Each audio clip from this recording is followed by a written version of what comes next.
Okay. Any sound there? Okay. Any Okay, there we sound there? go. There we go. Okay, so this is 1,677 days since Richard was treasonously murdered on Fort Bliss. And here we have Sunday morning, early Sunday morning, um, on March 2nd, 2025. And it was absolutely an internal, it was absolutely political. Okay, this was absolutely in connection to President Trump, to the death of our son, the murder of our son was political.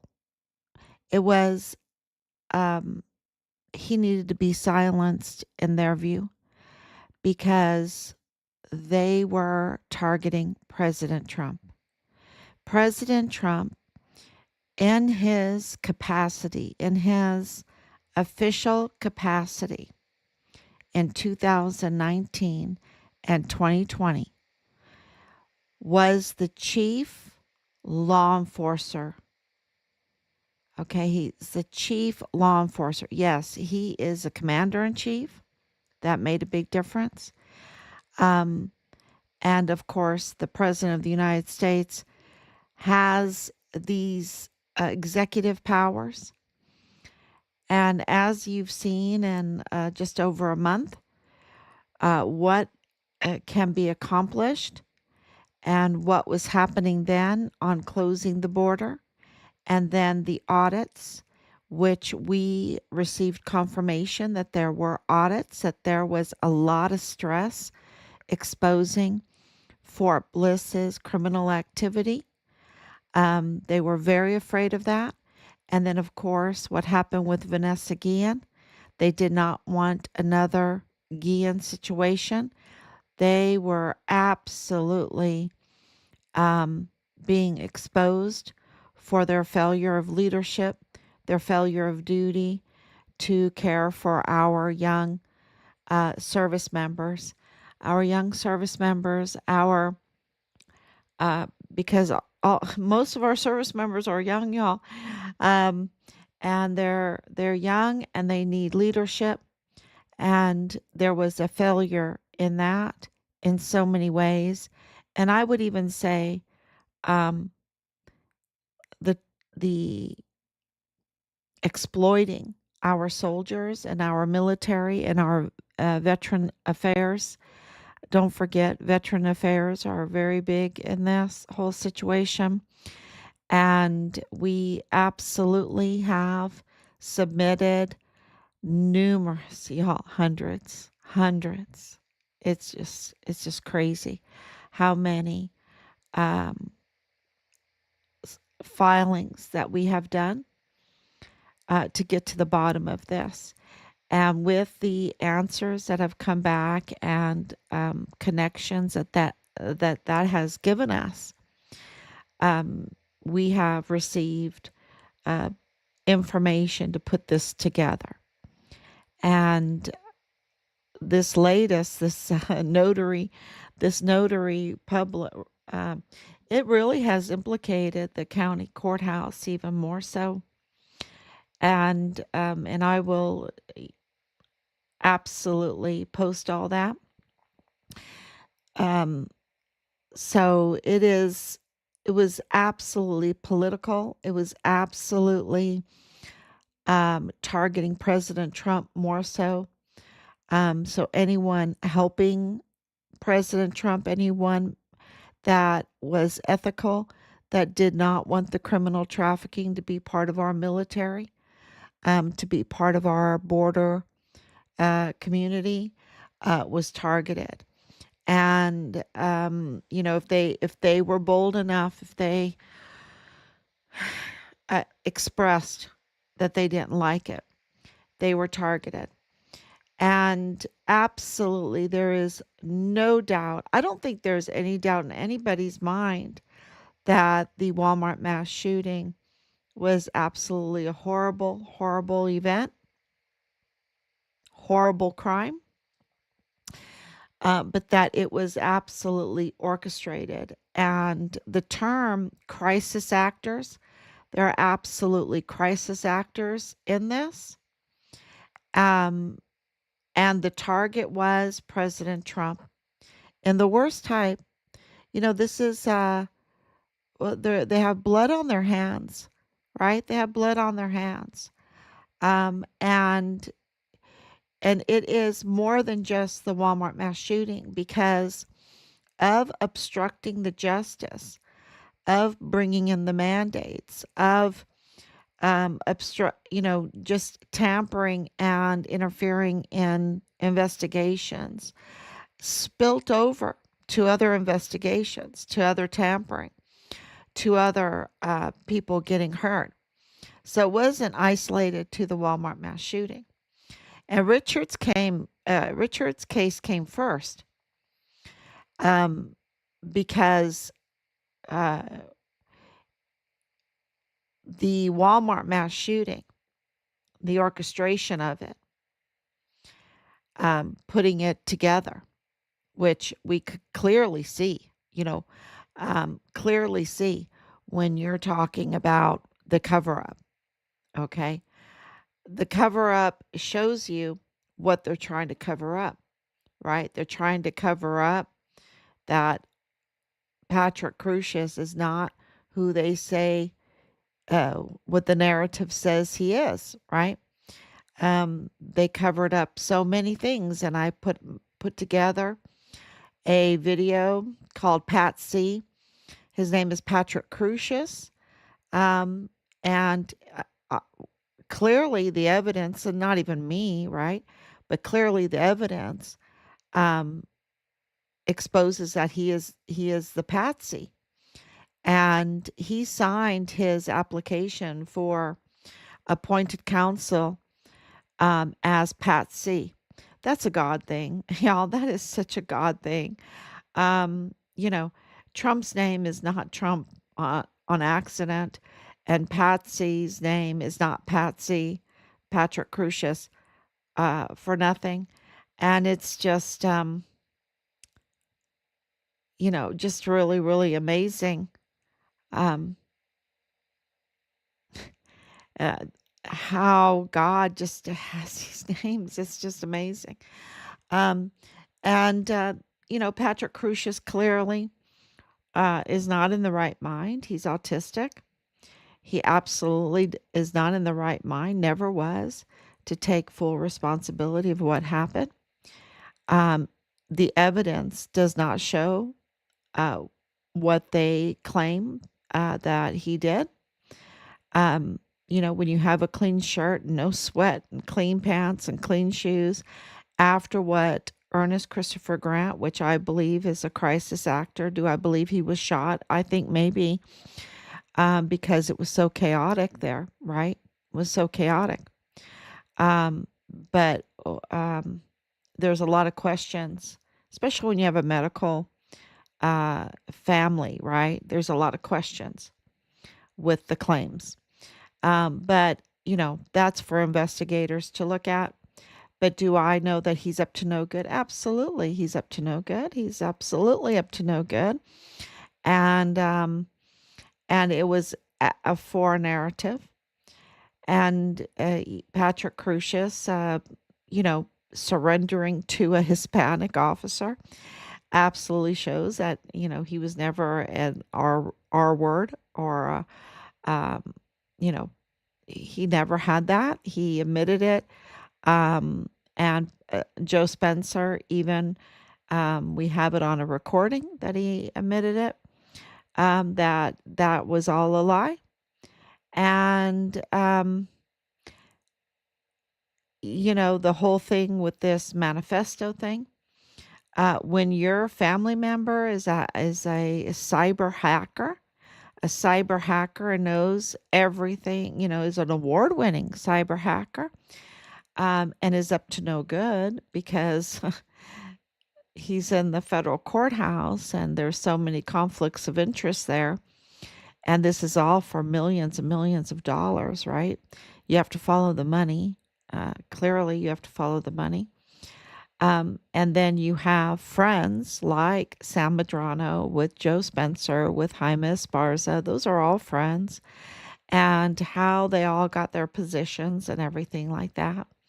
And then you have Priscilla DeMata at the county courthouse. Okay. She was at the county courthouse for years, y'all.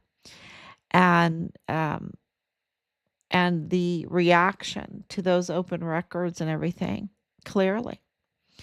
And her husband is a national journalist, right? A freelance journalist, and you know, it's does she leak to him? Yes, absolutely. Even when she's not supposed to leak, right? Absolutely. Do we know that the ISDs are up to no good? Yeah, she works for the ISD right now. That was like a sweetheart deal. Wow. Wow. She probably went out and celebrated for that sweetheart deal. Um, yeah, not the other applicant. The other applicant didn't celebrate, but anyway, so Richard's case is absolutely intertwined in all of this, and it's absolutely political. And Beto O'Rourke is all over this, and and they were absolutely trying to interfere with the narrative surrounding the character of uh, President Trump in 2019. They were on a smear campaign with him. And I mean, yeah, this is not, this is serious, very serious smear campaign.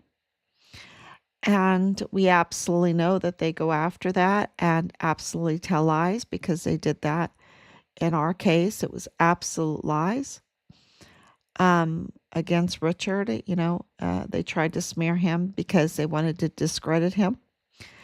And it's political, right? It's all political. It's all to traffic with impunity, and you don't pay taxes on that. Those billions of dollars, they just have their own law. They don't have to abide by the laws of the country, and that's why they don't care about citizenship or immigration law, because they don't care about law. They want to do their criminal activity with impunity, and it hurts many, many people. And the person that didn't like what they were doing with impunity, without impunity, was President Trump, and they tried to absolutely target and attack him. And um, seeing this whole episode, exchange between President Trump and JD Vance, the Vice President Vance, and President Zelensky, it was very, it exposed what we've been saying all along.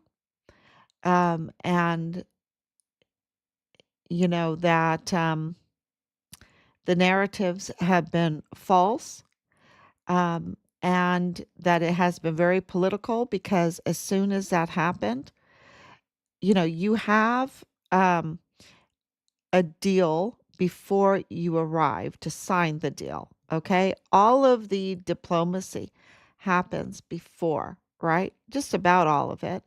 And then you come together and you sign it and you break bread together, um and then everyone goes on their merry way.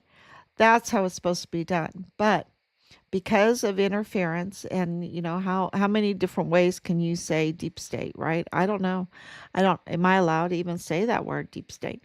But there was absolute interference by those up to no good, and that caused um, President Zelensky to have to do his puppet stuff, and it didn't work too good. It didn't work out very good, and he was called out on it. And now so many people in Ukraine are going to really suffer. Um, we'll see what happens. But he didn't have any cards and he wanted to play cards, but he didn't even have any cards to play. He's coming to the game empty handed. He has nothing um, except for blood on his hands, you know, which is really, really, really sad. Um, and he came into our country uh, who have given him $350 billion. It's a lot of money, a lot of money that we really can't afford. We're 37 trillion in debt, right? And we're giving a country, you know, $350 billion, and to come in and want more money, but um, be disrespectful and try to change the agreement once you get to the table. It's very disrespectful. So it was really, really good to see President Trump and Vice President Vance understand what was going on and, kick him out the door, right? Kick him out the door. That was really good to see. And we understood that, but Beto O'Rourke didn't. And Beto O'Rourke was up to no good with the Walmart mass shooting, right? And so was Veronica Escobar. And now he's up to no good with this again. Very shallow person. Uh, very shallow thoughts, right? I guess he's all about, the minute. He doesn't think deeper. So it's a very good thing that he never became president because we don't need a shoot from the hip kind of person, right? We need absolutely deep thinkers, right? People that think through things, not shallow um, individuals. So to see his remarks absolutely corroborated what happened during the Walmart mass shooting, that this is a political attack, and which corroborated that Richard's his retaliation, the targeting and retaliation and murder of Richard was political. Um, you got to win the office to keep the border open, right? You've got to win the office. And so it was very political. And it was all about the money from the criminal trafficking, and also for contracts and lots of building contracts and things like that. Control over those contracts, which are billions of dollars. So that's what's going on in Richard's case. And we have been exposing it, and we have been identifying the crime and documenting the crime and filing the crime. And now we have Raimundo Baca, who is a very high position in the Republican um, club there in El Paso, Texas. And he came out with an open letter, saying what we've been saying all along. So he absolutely corroborated that we've been right all along. That the funding for the Walmart mass shooting is just way out of hand, and that it was all done wrong, and that, they really want to give it up. They want to give it up. And I don't know if he's playing fair. I don't know what his intentions are. I don't know who he knows and all of that. But we're talking about over 5 years later, and you could tell on day one that there was problems with the case. And in the federal court, there were problems with the case, quote unquote. And, a long time ago, they should have all came out and said, look, especially when Patrick Crucius got 7,000 years in prison, they should have absolutely shut down the case, the state case. And you know, do I want it shut down? Oh yeah, they need to shut it down. They need, because taxpayers have paid way too much money, and it's hurting the economy there. Um, it hurting the economy in the country and in Texas and in El Paso, and it needs to be shut down. Do criminal charges need to be filed against those that intentionally did all of this to us? Yes, yes, but the case, um, it needs to be shut down, and we'll see what happens when the truth comes out with the other cases from this, right? From this, um, so that really is the huge thing, is that Ray Baca came out and acknowledged that we were, through his open letter, acknowledged that we were absolutely been right all along. And that is amazing. The other, I put up an article that we've been putting together, um, and it really describes the two witnesses that are false, that are unreliable, that are criminals, right? They're criminals. They have criminal records. And that is Rosa Maria Valdez Garcia and Leilani Hart. Leilani Hart needs to be arrested ASAP. Absolutely ASAP. And I hope that you read that article. That is, will explain everything, and share it. Share it, because it is the people and the work of the people that get us justice. And so that's why they go to such lengths to target and to silence, because the real government is of the people, by the people, and for the people. And so we really, really appreciate all of you sharing. And we will be back. We will be back tomorrow, God willing. I know this is a little short, but um, yeah, it's Saturday. Well, it's Saturday night. It's Sunday morning. And there is so much going on behind the scenes that we'll put up as much information as we can keep up with, as we can keep up with, because of all the witnesses coming forward. Thank you so much. God bless you. And I